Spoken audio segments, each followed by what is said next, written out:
now, let us head in. Game number 2, draft.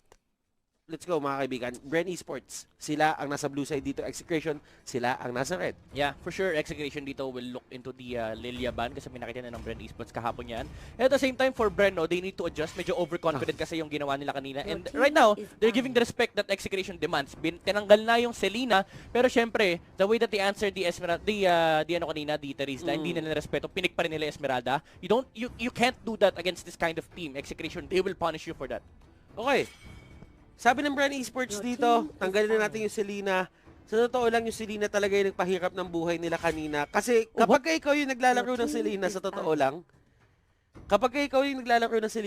lang, parang ang enjoy umikot-ikot ng mapa eh. Pero kapag ikaw na yung ginagamitan ng Selena, masasabi mo sa sarili mo, nakakainis, hindi ako makaikot sa mapa, hindi ako makagalaw. Kasi lagi akong takot na may abyssal arrow na lalabas o lagi akong takot na may kakagat sa akin. Exactly. Kapag ikaw talaga yung gamit ng Selena, sa'yo lahat ng mapa. Kung nasan ka, bawal sila magpunta dun sa area na yun. Pero Bren Esports, they banned out the Harith.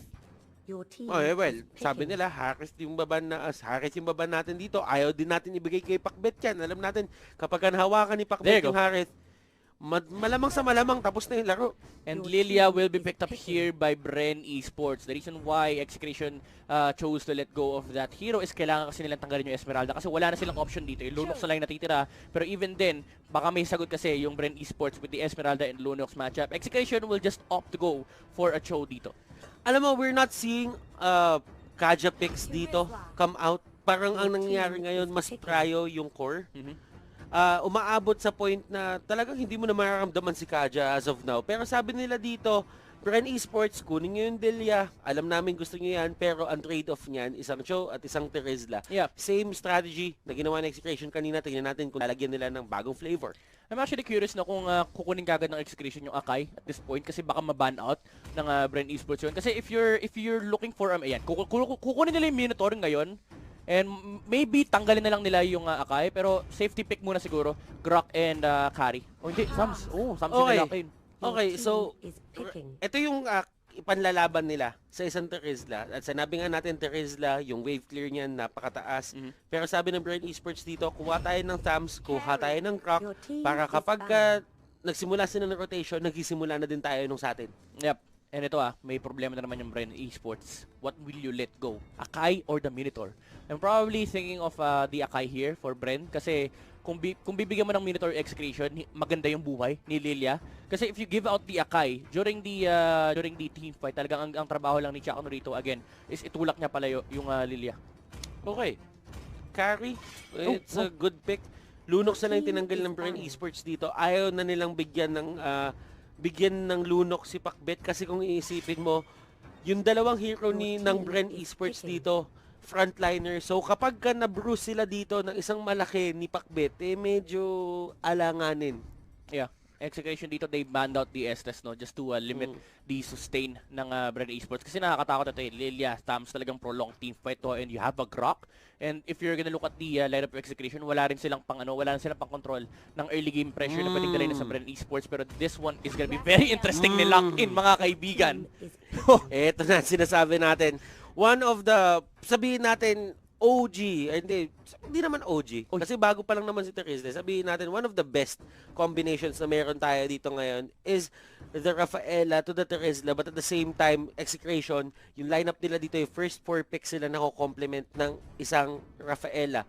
The movement speed, the sustain is there. Bren Esports dito, actually, this looks like a traditional lineup na meron lang isang Lilia. Yeah, I'm actually commending the Gradier pick here dito.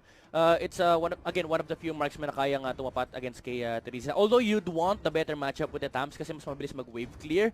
Pero again, yung problema na Execration dito, wala silang natural reach against the Granger. Yes, you might say that can be the Cho. Pero ang problema nila dito is Fighter Cho. I think Tank Cho to ngayon eh. Uy! Yeah, Tank Cho. Uy, Gord! Okay, muntik na. Pakbet, going back to the roots mga kaibigan. MPL Season 1 pa natin nakita to. At ngayon, binabalik nila. That is going to be Harley. Yeah. Si Pakbet nga ba gagamit? Parang si Probably. Pakbet naman eh. Yeah, probably. Baka mag-swap pa sila mamaya. I like the Harley against the Granger. You're committing you're fully committing on the Granger pick-off kasi meron kang blink in at the same time meron kang blink out. Pero kung titignan mo rin kasi wala ring pang-punish yung Bren Esports kapag pumasok yung Execration. Pero the real problem that they have right now for Execration is that, again, and ito na nga mga kaibigan, the match to see kung magkakaroon tayo ng Game 3, Bren Esports on the blue side, Teng on the Tams, Coco as the Granger, Hayes using the Kaja, Yuji on the Lilia, and Ribo naman with the Grok. For the side of Execration, it's going to be Chaknu on the Terizla. Sire will play the Rafaela. Zapnu ang magkakari dito, Pakbet with the Harley, and May will play the Chopper. Right now, look at this, the invade coming from Execration. They will win that invade again. Kanina panalo sila, ngayon panalo sila uli. Ano mo yung nakakatawa doon? Kine-question ko kanina kung paano tatapusin paano sasagutin ng Execration yung early game power spec ng Bren Esports. Huwag niyo ibigay yung early game. Pumunta kayong apat, kunin niyo yung buff doon, bigyan niyo ng buff ng sariling buff yung kung sino man yung kukuha na sa may kanan, and build up from that. Actually, hindi mo rin masisisi yung Bren dito eh. Kasi sobrang creative talaga ng mga lineup na ginagawa ng Execration na dumarating na lang sa point na parang hindi mo na alam kung saan nagagaling yung damage. Yeah.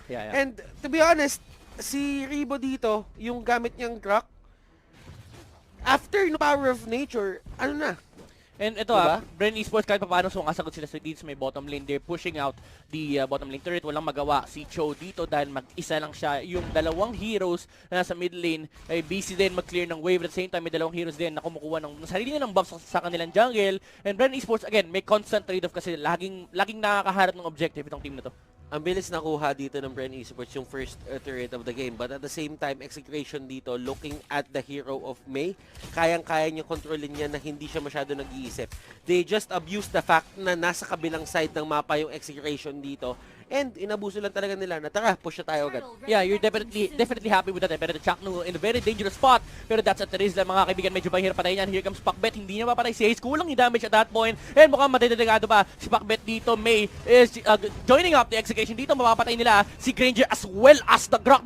Nakasama pa pala. Yung carry was able to take down another hero dito for Bren, for Execution. Nakakatakot yung ginagawa ng Execration dito. Parang alam nila kung anong gagawin ng isa't isa na hindi sila nag-uusap. Si May, one of the traits kay May na hindi mo matatawaran or hindi mo mahanap sa iba is alam niya kung kailan siya tutulong sa fight. Yeah. Actually, pati si Zapno. As Sabi we all- silang nag-collapse eh. As we all know, offlane dito si May. Pero ang pinaka-kailangan mo tignan dito, high and dry yung gamit ng emblem. Because he wants to go solo for the, sabihin natin, 180% of the game. Gusto niya maging solo siya. But right now, sabi niya, pwede naman ako tumulong dun eh. He plays the isolated lane eh. He plays the isolated lane for Execution. Pero alam niya kasi at some point yung Bren Esports na laban ng early game. Dahil nga early game na sila look at Coco sa may bottom lane. Munti kang pamatay. That's a Granger. Medyo mahirap habulin yan. May naghahabol pa rito. He wants the kill. Ang layo din kasi na Coco sa mga tropa niya. And mapapatay na kuha ni May yung Granger kill. And that's not gonna stop Execution. May pressure pa rito sa may bottom lane. They're collapsing against the three heroes of Bren Esports. They're trying to mount some pressure dito sa may top lane. Alam mo, Execution dito, kung mapapansin mo yung laro ni May, ini-enable niya yung mga kakampi niya na hindi mag-isip dun sa lane niya. Kumbaga, malakas ako mag-lane dito sa sa side ko.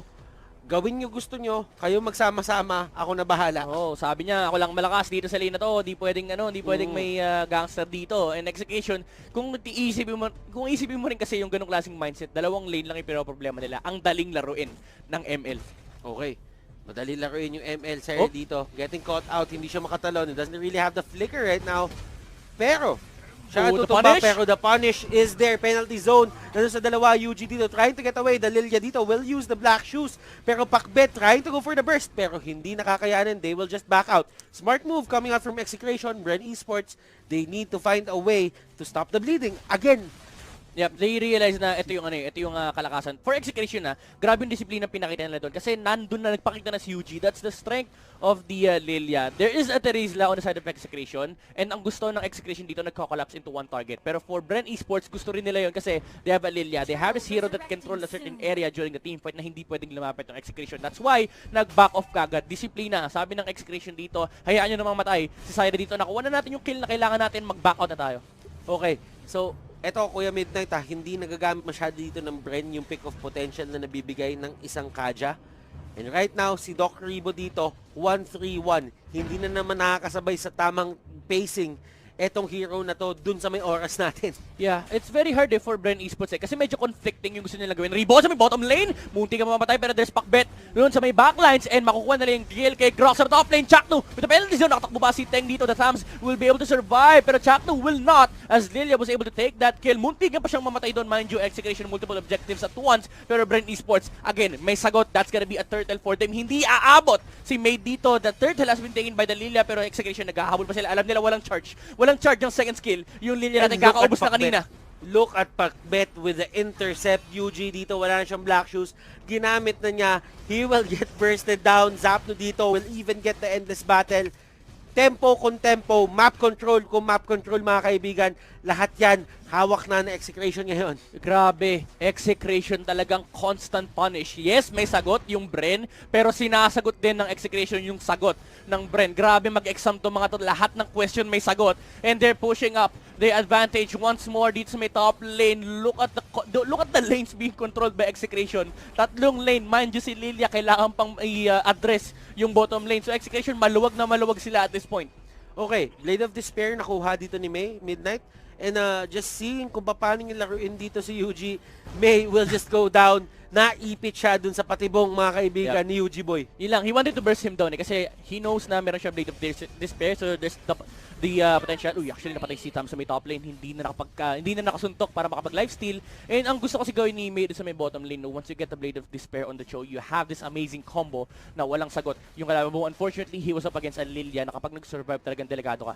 Okay, Ice Queen 1 nakuha na ni UG dito. That will give him a certain amount of slow para ma-burst down niya kung sino man may uhuli niya. Pero ang problema kasi dito yung Execration, hindi naman sila ng zone, sa totoo lang eh. Yeah. Ang ginagawa nila dito, they're utilizing the brushes. Oh, Haze! Para kahit, may nahuli dito sa may pinakalikod, Pakbet will just go down, hindi siya makakapag-space escape. But right now, Chakno nandun sa may gitna, they are trying to fight this. Chakno dito, masyado makunat, pero Zapno lumalaban mga kaibigan. UG dito, will he get the last hit? No, he won't. UG will actually get out mga kaibigan. Chakno as well mga kaibigan. Tatakbuhan na lang sila dito. That was very beautiful from Bren Esports. Talagang alam nila na itong hero na to kailangan isokop. Kayang isokop itong damage ito. And itong hero naman kaya din isokop itong damage ito. They got the victory in that team fight with 3 heroes slow. So talagang na-juggle nila yung damage output ng Execration. Pero the problem that Execration faced on that certain team fight is they lost the Harley kaagad-agad. Pero that's Bren Esports capitalizing on the moment talaga. Sabi nila, walang damage output yung Execration. We can take this one. Ribo, hindi niya nakuha yung wild charge damage nung collision. Ang nakuha niya lang is yung sabog dun sa may pinakadulo, yung headbang kumbaga. Pero right now, looking at the graph, nakita nyo. Oh, Haze! Lahat to pababa and Haze will catch out the Rafaela. Doesn't really matter kung iisipin mo. Yeah, pero at least, diba, ito na yung hinaharap mo. Haze is definitely showing up to this game. May 1v1 kay Teng, pero na-pop na yung kanyang ulti rito. So May, sabi niya, okay, lalayo na kita rito. Masyado kang malakas. Mag-back muna ako. Lalabaran kita pag medyo mahina ka na. Execration, they lost the pressure that they wanted to apply against Bren Esports, pero they still have a carry. Hindi patapos tong laban to. We might see a longer game, pero Bren Esports ayaw na nila. Gusto nilang i-apply yung pressure na gusto nilang, na kanina pa nila gustong makuha. Okay, Execration dito si May na paggamit ng flicker. And actually, walang divine judgment nun. Si Haze, talagang tinakot niya lang. Oh my And God. ngayong meron na, lumapit pa dito, mga kaibigan si May. Alam mo yun, nag-face check na si Pakbet. Nakita niya na may Grok doon, lumapit pa si May. He wanted to help. Unfortunately, nandun yung Bren Esports ready to fight against Execration if they bring a lot of heroes. Pero may split naman na nangyari dito sa may top lane. It's the Chakno and the Zapno combination. Yung Teresa at Karin din, hindi maghihiwalay talaga yan. Pag may nahuli si Chakno, even if it's the Tams, talagang willing sila patayin yan. Kanina nakita natin, pinatay nila si Tams under the turret. Pinatay nila si Tams under the turret. Pero Pakbet getting caught out and Haze dito.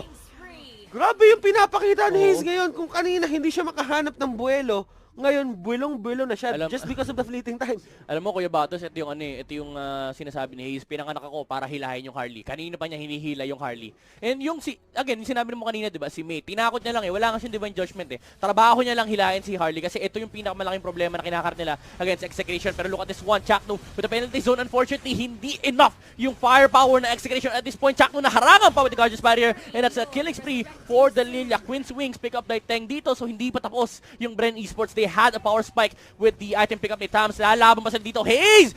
Naku po, nahila si Zapno rito, and that's the carry. Falling down, Bren Esports just pressuring Execration. At ginising mga kaibigan ang Dragon. Sabi nga ni Taguro, sabi din kahapon ni Hayes, magstulong-tulong pa kayo. Tapos yung kasunod daw. Pero Execration dito, they're still not out. Kung iisipin mo yung Zapno dito, hindi niya pa din nakukuha yung mga items niya. Yeah. And I feel, Coco dito will have a hard time dealing with Zapno kapag nakuha niya yung items like the Thunderbelt, the Golden Staff. I mean, hindi pa kompleto yung puzzle for Zapno. Yep. And look, yung kung iisipin mo rin yung lineup ng Bren Esports, it's yes, they have a Granger and they Lilia, pero they don't scale well into the late game compared to Execration. Talagang yung mga heroes sa side ng Execration, they're built to take the late game. Okay, so Sire and the others dito, pinapakita lang, Bren Esports, medyo na bawi nila yung kalamangan dito in terms of goal. Pero kung iisipin mo, Kuya Midnight, si Teng medyo behind, pero it's not that bad. Yeah. Kung papansinin mo din, Necklace of the Runs na din yung kinuha dito ni Lilia. Mm-hmm. The idea behind the Sams is kahit medyo mahina yung kahit medyo hindi marami yung items niya, kailangan niya lang kasi sustain yung damage output ng Execration. Just give a lot of space for Bren or for Hayes and UG to find a decent opening para sa kanila. Pero Execration is trying to mount as a form of defense in the middle lane. Chaknu, may mahuhuli siya rito, pero look at the damage output for Bren. Ang sakit na rin nila. Kumakate na yung lineup ng Bren dito. Kumakati na yung lineup ng Bren, but the Lord is going to the side of Execration. They can deal with that kasi meron naman silang carry dito pero hindi nila pinapansin as of now. Pero Bren dito is just supporting yung Lord kung ano man yung gustong gawin ng Lord sa buhay niya. Kung gusto niya maging doktor, sinasamahan siya dito. Unti-unti palapit doon sa inhibitor turret dito sa ito nahila! Nakabalik naman si Chakno rito, and Execration, they will be able to deal with the Lord and Bren Esports. Sabi nila, tuloy-tuloy lang yung objective natin, hindi tayo hihinto. Walang karapatan lumabas ng base yung Execration at this point. Okay, walang karapatan just because the thing about Bren Esports dito is nakakatakot na din talaga si Hayes. Kumbaga si Hayes talaga yung naging difference maker Zapno dito. Zapno. Pumasok si Zapno, hindi ko din alam kung bakit, pero Zapno will just go down. Si Chakno gusto tumulong, gusto sumama ni Chakno, bakit yung boss ko yung tinanggal nyo? Not mako yung Execution dito, pero nagtatakbo na sila. There's enough damage from the side of Bren Esports to take him down, pero grabe, lumalaban pa rin yung Terizla. Pero doon sa may gitna nagkakaroon ng away, Teng and May actually going at it, napilitan gumamit ng ultimate dito si Teng. Genius 1 picked up here by Lilia. So tataas pa yung damage output ni UG at this point. Medyo curious ako, no? Si Coco, late niya binili yung Raptor Blade, 9 minutes. Tinapos siya pa rin. Pero that's gonna allow him to farm faster compared to his pace before. And sabi ng Bren Esports dito, kontrolado na namin yung base nyo, bawal na kayo lumabas. And the name of the game for Bren Esports, and well, Mobile Legends pa rin naman, pero syempre, control the resources of Execration. Wag mo nang bigyan ng chance na makabalik pa yung carry ni Zapno. Kakaiba yung Bren dito, kumbaga nabalik pa nila yung sarili nila. Di naman si Rebo kanina. Rebo wasn't having the best time kanina sa totoo lang, pero right now, 7-4-4. Yep. Bawim-bawi. Pero Execration, meron pa silang bawi dito. They're going outside of their own base. They're looking for a team fight. And Bren Esports, they were ready. Unfortunately, the damage was there already. Pero ito, napatay! Napatay ng Grok yung ating Chopper. Naghahabol na si Zapno on the backline. So patay na si Rebo, pero may immortality. Pero the damage is still enough. Lilia, though, taking down na Rafaela and Thams. Teng as well, taking Chaknu down. Si Teng nilalabanan din si Zapno 1v1. Pero mananalo si Pakbet doon. And Hayes is trying to chase the carry. Pero Pakbet with the help on his friend. Coco Pakbet. Ay! Naku po, nagkahuli yan. Kumbaga yun yung stand-up. Alam mo yung sa Filipino movies, yung nandun na sila sa gilid, tapos nag-uusap na sila. Huwag kang gagalaw na sa napapalibutan ka na namin. Ayaw na gumalaw siya. Ayaw na gumalaw ni Zapno nun. Oh my God. Pero grabe yung pagkakaibigan ni Zapno tsaka ni Pakbet. Talagang hindi niya iniwan. Was able to get a double kill doon. Actually, iniwan niya. Well, iniwan niya kasi patay na yung target. Pero sabi ni Zapno, babayo na. Ikaw na bahala dyan. Kaya mo na. Bahala. Kaya mo na yan. Napatak mo na si Zapno. Well, Tanda ka na. What we see is what we say, mga kaibigan. Matanda ka na, ginawa mo na trabaho mo, alis na ako. Alis na ako, pero UG dito with the Divine Grip, yes. Tataas pa yung damage output and magic penetration brought in by the item Execration. Yes, nakakuha ka ng isang magandang teamfight, pero the game is not over yet. Bren Esports, they're looking for the next Lord, and nakapwesto rin naman yung Execration to try and go for the contest. Jackno rito may immortality na, so willing na magpakamatay ito. Si Jackno dito, ako po. Yun lang, flicker out, boy pa. May! Getting the catch on UG, mga katibayin natin, hindi nakapag-ulti. And Bren Esports, you need to run away right now. Direct the carry is just killing down the heroes of Bren Esports. Pinupunit isa-isa, mga kaibigan. Takbuhan hanggang may lupa. And si Coco dito, sabi niya, lilinisin ko na lang yung minion. May bala ka dyan. Execration are now inside the Lord area. Walang magagawa yung Bren. Pero sabi ng Bren dito, may magagawa pa rin kami. Tutulak kami dito sa may taas. Pero the Lord has been slain. Execration has it. And this might be the comeback of the comeback of the comeback. Oh, grabe, May. Sabi niya, hindi ko sasayangin yung sakripisyo mo, Chakno. May immortality ka naman. He went with a Wave the Dragon on UG. Sabi niya, i-disable ko lang tong hero na to. Ito lang yung trabaho ko. Pinanganak ako para gawin to. And hindi na nga nakapag-ulti si Lilia. Was not able to get the refresh on his self. And Bren Esports, after that takedown, sabi niya, back na tayo. Kulang na yung damage natin. Kulang na yung damage natin. Bren Esports dito. They are losing the game once again. Kung kanina Execration yung nasa alanganin, ngayon naman binaliktad na naman ng Execration. Bren na naman dito yung nasa bingit ng pagkatalo. Grabe, so close. So close of a game, Kuya Butters. Si Coco na! Teka mo na penalty zone. Ang ganda, pero napatay si Harley with the Lilia pick-off. And no, Execration, lumalaban pa sila. Nasa labas pa ng base. Jack with the immortality still. And Bren Esports, they are thinking about it. Gusto ba nila lumaban? Hindi, patay na yung main marksman nila. Patay na yung main marksman nila, yung one of the damage dealers para side nila. And the Lord, shoulder tackle, mga kaibigan, yung turret. The inhibitor turret is going down onto the middle lane as well. Nandun din, unti-unting binabawasan. Tumba na yung Lord dito. Bren Esports, they're very successful with that. Pero may sabi niya, tinulak pala yun, doon ka! Wag mo akong labanan, gusto ko yung tore mo, pero ito na, Bren Esports. 1v1 with the Great Wall. Si May! Oh my God! May! Oh my God, Execration! What a beautiful play from May! Kanina pa niya, sinasayko yung Bren Esports! May, mga kaibigan, lahat ng play na magaganda sa kanya nang galing dito. Nasipa niya si UG kanina, ngayon naman. Oh my God, Jackno! May penalty zone! Sumagot din sa killing play si Jackno dito, mga kaibigan, pero second doon sa may gilid.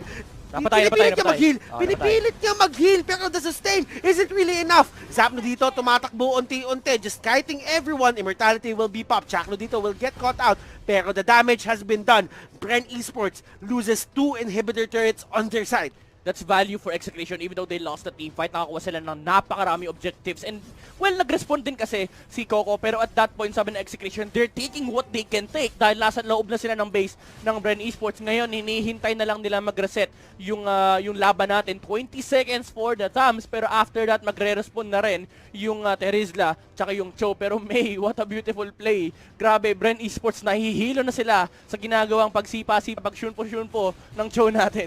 Alam mo to, ito talaga comeback of the comeback of the comeback. Kumbaga, kumambak yung Bren, kumambak yung Exe, kumambak yung Bren na naman. Kapag kumambak na naman yung Execration dito, comeback na to. 4 na beses na. Dinaig yung signal ultra. Oh, wala.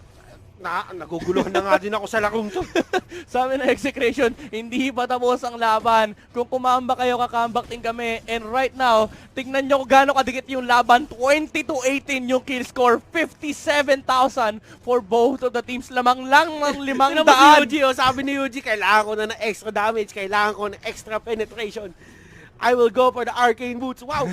Binenta niya na. Si Jackno! Ito na naman. Remember, wala siyang immortality. Namatay na siya kanina. Aabot ba yung cooldown niyan? Oh my God! Harley! What a kill on the backline. Sa patay nila. Si Granger dito once ay naasan yung marksman ng Bren Esports. And ito, buhay pa si Lilia do. So may damage output pa yung Bren. Pero Execration, displaying out the team fight. Oh my God! Napatay si Teng sa may backline. Scary. Zapno was able to take him down. Ribo. Wala rin taas. Oh my God! Haze will flicker in. Tatakbo. Zapno may immortality pero hahabulin siya ng Bren Esports. Divine Judgment ako po! Comeback of the comeback of the comeback of the comeback!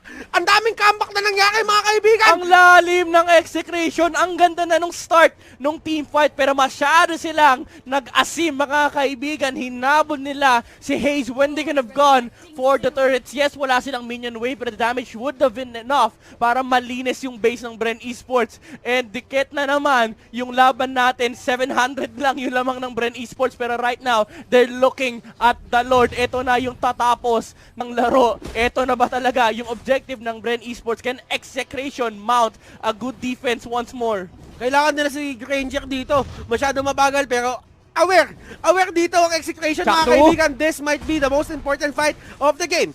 Grabe, Execration dito, they're looking for another initiation from that Erisla. Magkukuldo na yung, actually nag-immortality ba siya kanina? Nag-pump ba yun?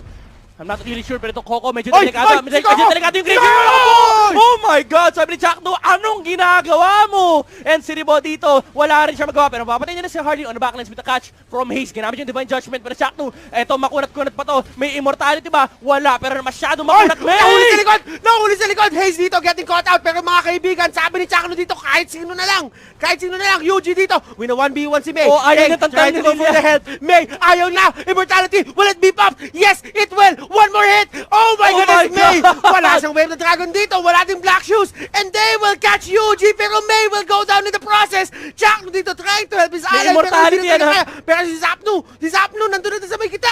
Wala silang minion wave, wala silang minion wave. Kini-clear up na ni Teng yung minion wave na papasok sa may middle lane. Pero meron naman sa top lane. Execration, they want to push the advantage. They want to take the game. And they will take it. 2-0 for Execration. Comeback of the comeback of the comeback of the comeback of the comeback. Ang daming comeback na nangyari, mga kaibigan. Talunan sila doon. And what a game. What a series. Game number 2. Kita nyo yung dinala na Execration yung buong barangay nila dyan. Grabe. Ayun na, nagtatalunan sila ngayon lahat. Naubos yung space ng camera, Kuya Oo. Butters. And dinaig pa nila si MacArthur, I shall return. Comeback of the comeback of the comeback of the comeback of the comeback. Nakita mo si Sang mo nakangiti dun sa may likod. Oh my God, that has to be the most exciting game that I've seen Wow. for quite some time. Grabe, balikan. Walang lamang, Kuya